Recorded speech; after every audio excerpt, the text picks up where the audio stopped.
Is our universe real? It's just ideas. What Just the ideas. reality of your life is now.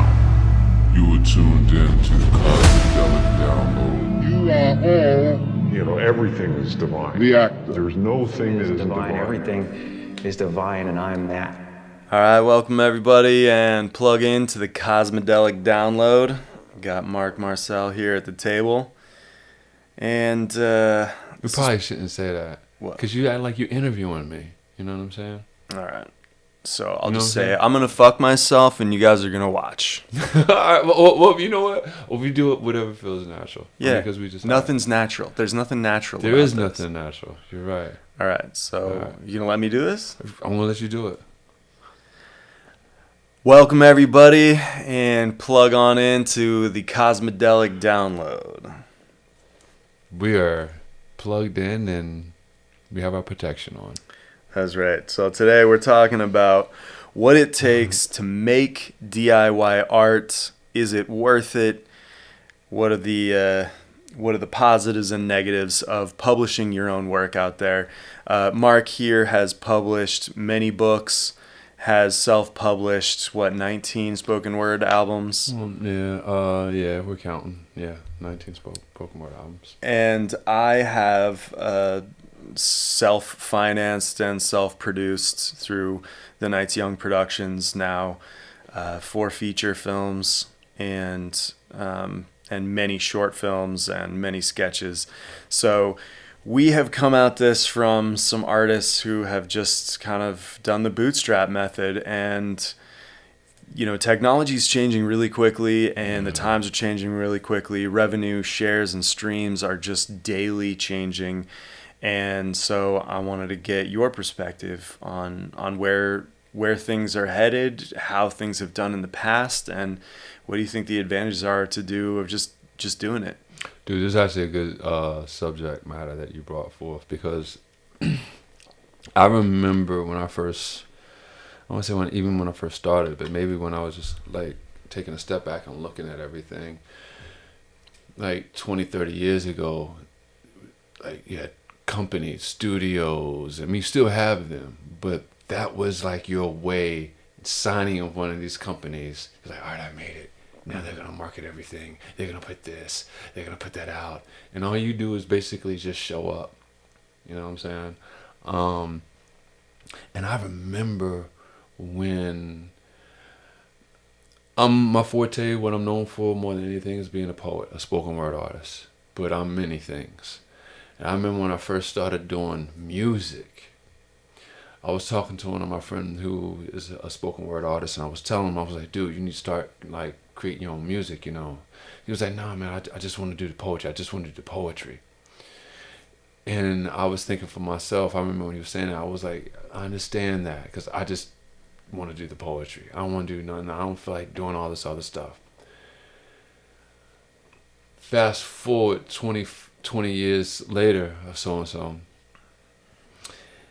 I see with all the other little things that I have picked up, how much it has benefited me in my poetry. For instance, one of the things I picked up really because of you was the animation. She was like, tell me you need to put your stuff to anime. I had thought about it before. I just thought it was too hard. But when you said at that time, it clicked. I was like, yo, why don't you at least see if you can do it before you tell yourself you can't do it. Now, when I taught myself how to animate, I was able to utilize that tool and take it and combine it with my spoken word. And now I had other avenues that I could spread my spoken word through. It wasn't just me performing. It wasn't just me uploading a poem to the internet or whatever, or YouTube, and people hear it. No, I could actually do a visualization, a visual with it, and put it up and give it extra spice or something. So all the tools you take, and my friend who was telling me he just wants to do poetry, that's all, he's still just doing the poetry. And granted, he has other music videos and stuff like that, but he needs people, he needs a lot of hands. One thing with me, that like I'm very self-sufficient in a lot of artistic avenues. I may be a master at some of them. I'm not a master at all of them. I wouldn't call myself a master at producing music by no means, but I'm good enough to get the job done. So all those things have aided me in to be able to further my career. Now, with that said, to bring this back to when I was looking out and saw all these companies and studios and production teams and businesses that they would help and aid their artists, I remember wanting that. I was like, man, I need a team I need all this. But in doing that, you don't do something like that and not give up something. So in doing that, if I would have went with if all those avenues, which they still are, available to you, but a lot of people should go down those avenues, they talk about how they don't really have freedom of creativity how they would like. Mm-hmm. One thing about myself, as you know, because we're working with you, I love my creativity and freedom to break the rules how I want to break them and release stuff and do all like that. Someone like me will probably have a very hard time. It would be a very big struggle in listening to a lot of people give me orders on what I should do with my creativity. So there are positive and negatives. The negatives in it is that, I don't have that big push of a lot of people. The positives in it is that I can do whatever I want with my art. And there are avenues to display all those arts now, especially with social media. Social media has really, it's positive, negative in everything, but some of the positives in it is that it really has given the small man like as many avenues as he could ask for to get his stuff out. Granted, you're gonna have to work and push that shit. It's gonna be tiring, but well, let's look at poetry specifically, since we're talking about that. But you self-published all those albums, and I know that spoken word is challenging because it's one thing that is, it's so much better live. It's meant to be a live art, right? It's so it's one thing. It's like, what's your audience for people that listen to an album of poetry rather than read it as a book? Right. So do you see money from that? Is it fulfilling? Is it what is the benefit to self-publishing in that way, and what does it bring you? It goes through its ups and downs. Some years are better than others. Some years are not good at all. Other years are really great that you're like, oh man, this is the best choice of that I ever made.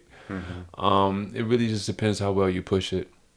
Some years, man, as you know, I'm always creating. Like, I get off on it. Like, it's just something that gets chemically released in me. I just want to create. I hate marketing. I'm a horrible marketer. If I market it as well as I create, there'd be we probably wouldn't be having this conversation here right now. We may not even know each other, you know? So,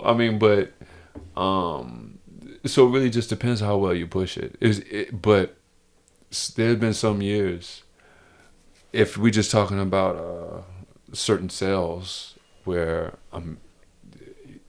it's worthwhile. For myself, though, one of the negatives I would say is that I'm constantly pushing out stuff. That one of the negatives in me that I can see is that I probably don't take all the time that I should to market one of my products. You know what I'm saying? Which is something that I say that I want to do very differently with our movie, Guru's the Meta movie. We really need to market and push this, and I'm dedicated to doing it as much as possible. The way that I describe it often to people when you're doing a particularly indie film, but this holds true for any art, I feel, if you're going to do it all yourself, is you end up having to learn a lot of arts because, like you mentioned, you don't have the team behind you. So if you are going to make a movie, for example, first you need to learn the art of writing a really good movie, right, which is an art and takes people years to do. And you learn that art, and then you need to learn the art of, financing. Really, you're going to need some amount of money. And sure, you can make movies for nothing. The first feature film that we shot was for $800. So we skipped that step. We didn't learn the art of financing. We just had the naivete to just jump into it. Right. But then we had to learn the art of pre-production, of doing the casting and the locations and the scheduling and the meals and all of that setup. Each one of those is its own individual art. Then you have the filming. That, of course, is a dozen other arts, live recording of sound. Then you have lighting and camera and cinematography and directing, and all another whole piece of art. Luckily, you're usually doing that with a team, so it's not all on you. But even when you get done with the whole film and you get it edited and color corrected and sound corrected and scored, which are all individual arts, which hopefully you're not doing yourself, but I know that you did almost all those jobs on Gurus. Right. And so you had to learn each individual one of those arts. Then it's done. Right. Sure. Now your job has just begun to learn the marketing, Right. the art of marketing and selling and distribution, which are all their own individual pieces. So if you choose to do any of these things on your own, same thing with poetry, you finish your album and you master it, and then you gotta learn the art of marketing, which now is a very diffuse art in itself, because there are so many opportunities online to do it yourself, but you're competing with a lot of noise on social media. Yeah. Now, speaking of poetry in specific, a lot of people have done it very successfully, but they're few and far between. I mean, maybe poetry is not an art that many people know about anymore, or they even pay attention to, but there are some that have broken through, like Amanda Gorman, who, performing at the inauguration and publishing her first book. And Brandon Leake, who won America's Got Talent. And that was a very different spot for him. And Harry Baker from the UK, who made a fair splash and does a pretty good job of social media. Or Rupi Kaur, who's, she got published by a legit publishing company at a young age, but uses social media really well. And now she does a very specific type, almost like a rock star type tour, where she has big costume changes and she gets a lot of people to go to those live things. So they're kind of changing the art a little bit and finding ways to get new audiences. Right. But they had to learn all that stuff. Right. I mean, and I would say social media enables that to happen, because there's so many avenues in now social media where you can spread your stuff through. Like if it was just Facebook, like that, that would limit you. But now you got all that. You got TikTok, you got Spotify, you got Instagram. You got stuff that I haven't even heard about. You got True Social. I guess. There's a lot of art being spread on Truth Social. Man, I should go there and have a field day. That would be fun, for real. I'd love to drive them crazy. But anyway, but no, I remember it being I remember. All right, so I guess this would be a good question then. How if you could have the choice right now, like would you rather go for company, or would you still, knowing that you had to give up some of your creative freedom? Where I am right now, without a question, I'd give up some freedom to have some help. Because I see myself as a pretty good collaborator, and I do too. I don't often feel like thank you, but I don't feel like I lose a lot of my creative vision. I haven't really been in the place where I've been asked to compromise vision for things. Because usually I find ways to get us both something. It's already a miracle to be able to finish a film, especially if you're doing it with a tiny team or no budget. And then getting people to see it is like the second miracle. And it's unbelievably hard. We've even signed, for the first couple of films that we did for no money, we've signed distribution deals with companies, but they aren't necessarily doing the marketing for you. So you still have to do the marketing. They say that they do it, but they'll put it up on their social media, and who's following these tiny distribution companies and being like, well, what do they have? Right. It's a few that stand out. It's A24, who you I know their vibe, and I will watch an A24 movie just because their name's on it. Right. But there's not a lot of those production companies, or because other companies don't have that kind of clout. You don't look at a movie and be like, oh, Sony did it, or MGM did it, or you're not going to go watch a movie just because of the company it came out from. There's a few that do that, and A24 is standing out and starting to find themselves to be a specific genre of film that people just really love. But they do a good job marketing too. And so it's also changing so fast. And one example of people that we know, Woman Comedy, an incredible group of women, comedians and writers and multi-hyphenates in their own right, that have now rebranded to a group called Such Great Friends. So they changed their name? Yeah, they're now Such Great Friends. Okay. They pitched their show all around town. They had a great live show that was always sold out. I like the Woman. Yeah, I know. Go ahead. I'm listening. I gotta hear this. Yeah. So Such Great Friends. But before they were pitching their show all over town, they met Voiceover with artists and cast members to the show. Good was a meta movie. That's right. Just dropping it in there. But go that's ahead. right. We got several of them to do voices for us. Yeah. So they, pitched everywhere, had all the meetings, didn't sell the show heartbreakingly, and I don't understand how, but they kept doing their live show, and they had some of their sketches. They have brilliant sketches, but you put them up on YouTube, you share them on Facebook, whatever, and they might get a few thousand views. Yeah. And it's hard. It's so hard to push it out there. So recently they were like, fuck it, let's try TikTok. I know this isn't the platform for this. People think of TikTok as being a thing for stupid dances and whatever. They put their sketches up on TikTok, and some of them have 500,000 views within a month. Wow. And that's like this new life for them that wasn't expected. Right. And other people would have told you it's not the platform for it, but it's significantly more successful than YouTube was. Right. It's obviously the platform for it. Right. I mean, if it's going to be getting that many views compared to the platform that they say it was the platform for it, and we're only getting like 1,000 views or something like that. Yeah. Absolutely. Exactly. Yeah. It can get some things out in different ways, and now YouTube is falling out of love with the general public. It really is. I don't know anybody that uses Facebook anymore. Yeah, dude, did you know how I was on Facebook? You were about Facebook. I was a killer on Facebook, man. I used to drive them Christians crazy, man. Dude, people would come to my post, be like, man, I just can't wait to see what you're saying now about religion today, man. Dude, in the past probably 6 months on Facebook, I probably posted, I don't know, maybe 10 times or something like that. And it used to be many times a day. Right. I used to post like 3 times a day or something like that. Which is how you kept up with your base and your fans and like or your supporters. Right.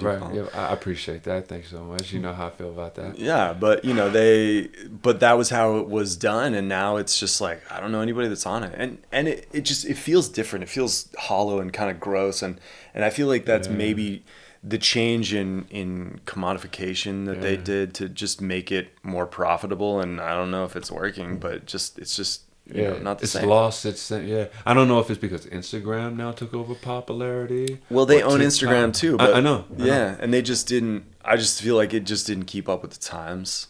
Yeah. I mean, but then again, all these. That's the thing, man. All these things are temporary. Right, unless they change. Like MySpace. When MySpace first came out. That was the jam. When MySpace came out, and then when Facebook came out, I was like, what is Facebook? Facebook got no chance. What are you doing? Yeah. Man, within like a year and a half of me saying that it did a 180, man. Yeah. And MySpace is... And it existed for 10 more years in the background, but nobody used it. Yeah. Matter of fact, Justin Timberlake, I think, bought it. He put like $1 million or something in it to buy it or something like that. And like, because they was going to redo it. Like, yeah, we're going to redo it.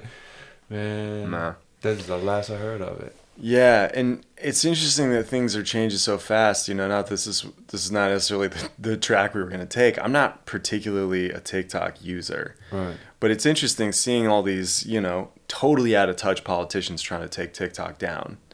And it's largely because it's moving too fast and they can't control it. Right. And well, I mean, if it was an American company, it wouldn't be. Maybe, but maybe not. And it's not entirely Chinese owned. It's based in Singapore, and it is partially owned by, American interests. And I think it's honestly more like I watched a pretty great comparison video of this recently where somebody's like, hey, for example, when all those protests were going on in France, when Macron was trying to cut the retirement age or boost the retirement age, and there's huge protests across France. During the height of those, you could go on Instagram and search France, and it would be like the Eiffel Tower and us vacationing and having a baguette and like, all this just kind of light, fluffy stuff. And if you went on, searched it on TikTok, there would be people out in the street showing like the shit that was hitting the fan. Like the city was on fire. There was chaos in the streets. There were people like, really mad and like, and expressing that, and that you would not see in the mainstream media in the US. You wouldn't see it on cable news, you wouldn't see it on Facebook, you wouldn't see it on Instagram. But because things were happening so quickly on TikTok, you were getting that stuff and people filming it real time. The same thing in America when there was the chemical spill in Ohio, there was a latex spill in Philadelphia, there was another chemical spill in Tucson, Arizona. There was all that shit was hitting the fan, and people were getting it out on TikTok more quickly. Right. And yes, there is misinformation. Yes, there's that, but it's all moving so quickly that I think it's out of hand for these politicians who need things to go slow. Right. So I guess the politicians would represent more the company than, like the do-it-yourself, where they're not do-it-yourself. They're not DIY.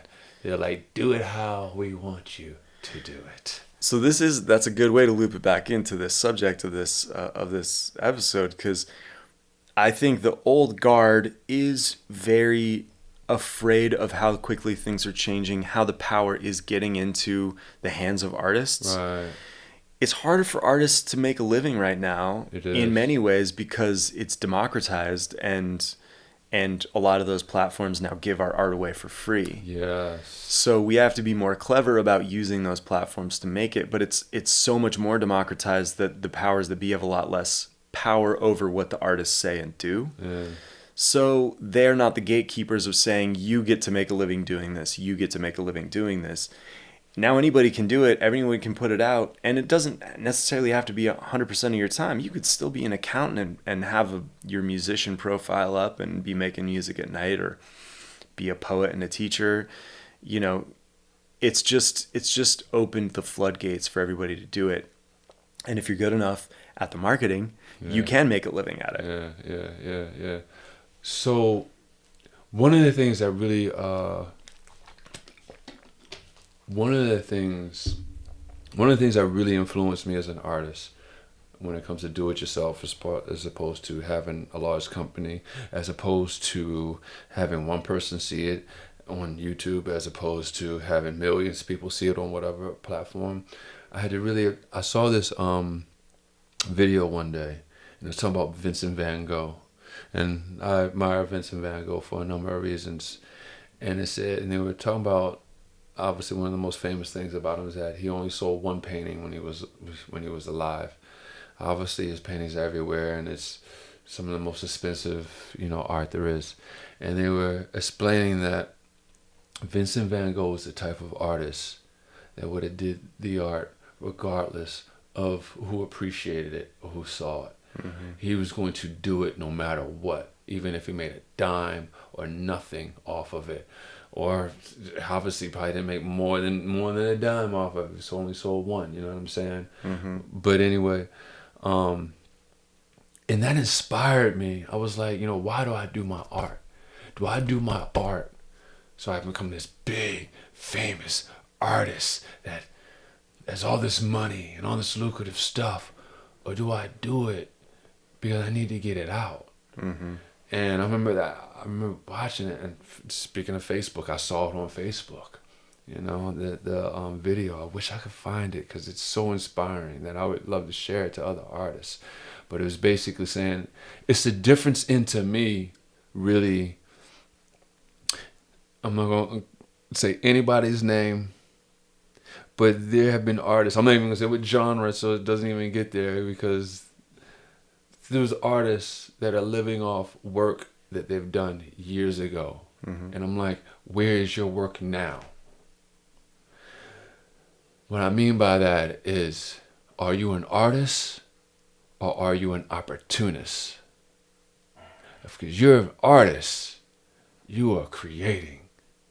You didn't just create something 10 years ago and still repeating that now. No. You probably created something last night or the week before, or you're thinking about creating something new. That's an artist to me. And let me hear some of that new stuff. Let me see some of that new stuff. Like, that's the difference between an artist and an opportunist. And that's kind of like what that video was showing about Vincent van Gogh. And it was like, yo, he was an artist. He had to do it, whether someone bought his painting or not. And I think really a lot of people who go into DIY, if they can have that, if they can just have that process or this thought pattern, the struggles that you go with DIY, because it's tough. Ain't nothing easy. Even though it's so many albums out here, even though it's so easier for an artist, independent artist now than it was before, it is.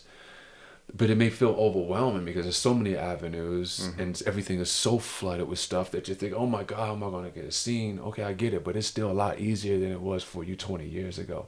But if you can just go into that with like, why am I doing this? Am I doing this because I'm an artist? Because I got to get it out? Or am I doing this because I'm an opportunist? If you go in and be like, yo, I'm an artist, like that will alleviate a lot of the struggles that you have with DIY. I feel. Well, it makes it worth it at like a soul level. And this is the thing that is hard that, you know, we need to talk about, because doing art for art's sake, I think, is the most noble pursuit, and it gives you the best art, you know, just making it real, and making it honest.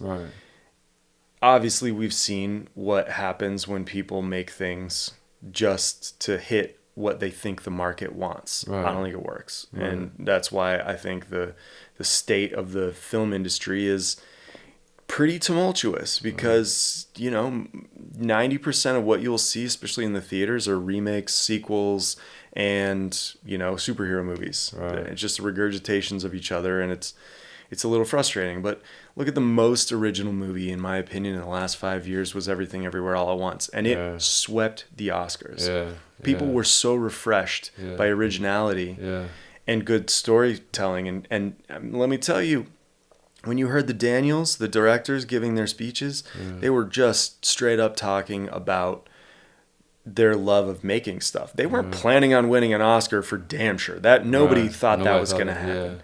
But that's how they've always been. They've always just been themselves. They came up making music videos. And so I agree. You have to do art for art's sake. And then to tie this into the other thing that we were talking about, you also have to market it in a way if you're doing it yourself. So how do you silo those two things? Make the art for you and be as true and authentic to that art as you can, and then step out of that artist's body and into the body of a marketer to try to sell that and not be gross about it and not be fake about it. I don't know how to do that necessarily, and it seems like, you know, there's not many people that do, because you can sniff them out right away. I mean, people these days, especially with, you know, younger generations, Gen Z, even younger than Gen Z, I feel like the older generations and boomers and stuff are really talking down to them and saying, this is what you should like. But look at the experiment that happened with Quibi. What's that? Quibi was a platform that was created a couple years ago that was supposed to all be for phones, watched on phones. So it was like content that was supposed to be short, and you could say rotate your phone and then you could watch it horizontally, you could watch it vertically, and it was slightly different. So this, in my opinion, was a bunch of suits sitting in a room saying, what do the kids do these days? They watch everything on their phones. So let's make a platform for that. So they got all their buddies. They had millions and millions of dollars in investment. They had some of the top names in the industry involved, and they put together this platform that seemed to be them saying, oh, this is what the kids do, and then telling the kids what to watch.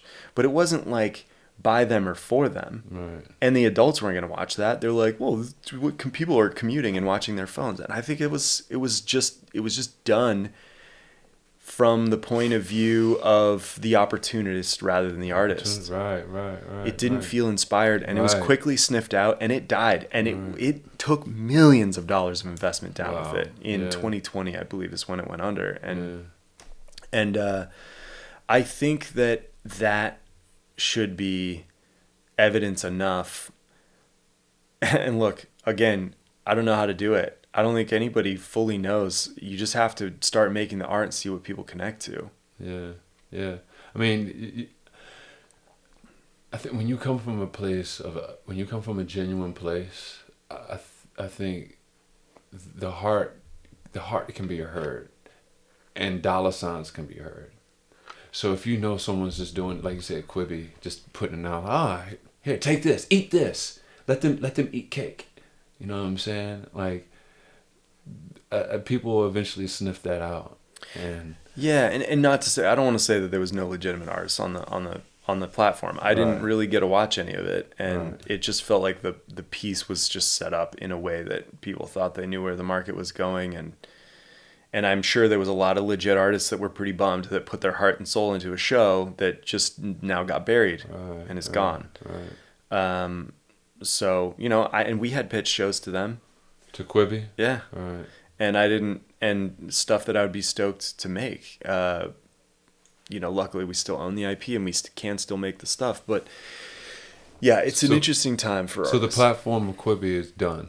It's done, yeah. Wow. So it's like if I pulled it up, it's not even going to come up? Well, probably not. And I don't know exactly what happened to the wreckage. I know that some of it started getting sold because a lot of it was produced. So I think some of it was getting sold to other channels. I think some of it went to FX and I don't know. Right here? No. It's if you go back to where you were, QUIBI. Right. So you're right there. Yeah. A short-lived American short-form streaming platform that generated content for viewing on mobile devices. Wow. Look, the services raised $1.75 billion from investment. Wow. With Jeffrey Katzenberg and Meg Whitman, some of the biggest names in TV. Or TV and movies, really. I mean, Katzenberg was at the top of the industry. So that's a huge amount of money. And look, it's great that people are making swings because... Oh, they still got a website. Oh, no, they don't. What? Yeah, it's Dude, $1.75 billion. That's a crazy They don't even have a experiment. website no more. It's a crazy experiment because, everybody's like, they thought that streaming was going to be the thing. And streaming is huge. It got a ton of investment, but it's not. People aren't seeing it make the money back that they need to justify it. Right, so a lot of the money that went into streaming was... Well, MySpace is still here. Not to cut you off, sorry. I think, is it? I don't think so. I think it is. It's different. Anyway, go ahead. What are you saying? Yeah, just with where streaming is right now, it's a little perilous, Yeah. All the streaming services are really cutting back their original programming and investment in that because they had shows now. They just don't. They have limited ways to make money. Ads were a great way to make money on TV because everybody watched it, but now there is a million programs to watch. Yeah. There's a million places to go. And this actually ties into what we were saying with the market being choked even on social media for artists to get their name out there because they're now competing not just with all the people on the label or the other labels, they're competing with everybody in the world. The streaming services are now competing with everything because everybody can now make it, and this is the struggle of the DIY artist, is you are up against now the world. And I don't want this to be a doom and gloom situation because I think making your own art is worth it, always. Right, me too. And you never know what's going to be on the other side of making your own art. Often it's unexpected, the benefits and the upsides. That's true. But what you were saying about learning to animate and teaching yourself those things, which initially was an idea to animate some of your poetry. Right. And some of my interviews too. Yeah. And now turned into a whole feature film and who knows where that's going to lead. Right. But it may not lead anywhere, but maybe the relationships that you made would lead to somewhere. Well, that's the thing. It's going to lead to somewhere. It just may not lead to where you had that target. Because even if you make relationships, that's led somewhere. You know what I'm saying? So it's going to lead somewhere. It's not, as long as you do, it's going to lead somewhere. You know what I'm saying? As long as you put in action, it will lead somewhere. You know what I'm saying? You just you know. It's that point, and I always tell younger artists to just make it. I mean, it's that classic saying of, if you build it, they will come. Yeah. I have no fucking idea who they are. Right. And right. but somebody will come and check it out. Even if you make somebody smile and you change their day and they end up not being depressed and not throwing themselves in the front of the train tracks that day, you change the world, and you won't ever know what your effect was. Right. So you won't know that necessarily happened. Yeah. But if you put your heart and soul into some art, it will change the world in some way. Yeah. And I'm glad you said that, because I remember there was this an art project that I had in mind for that I wanted to do years ago, and I was starting to build on it, and for some reason I got a little intimidated, and I just heard that in the back of my head: if you build it, they will come. And it kept on saying it, and I was building it, and before, like, I'm not gonna say exactly what it is. Before I actually just went forward with it, I just didn't. And I've always, and obviously, I'm a doer. I do a lot of shit art. So like there has been stuff where it didn't cross over that threshold, but that has always bothered me. So with all this, doing this podcast, like, I was like, man, what are we doing? It's just another podcast or whatever, But then it's like you said, and that thing has always echoed in my head: if you build it, it will come.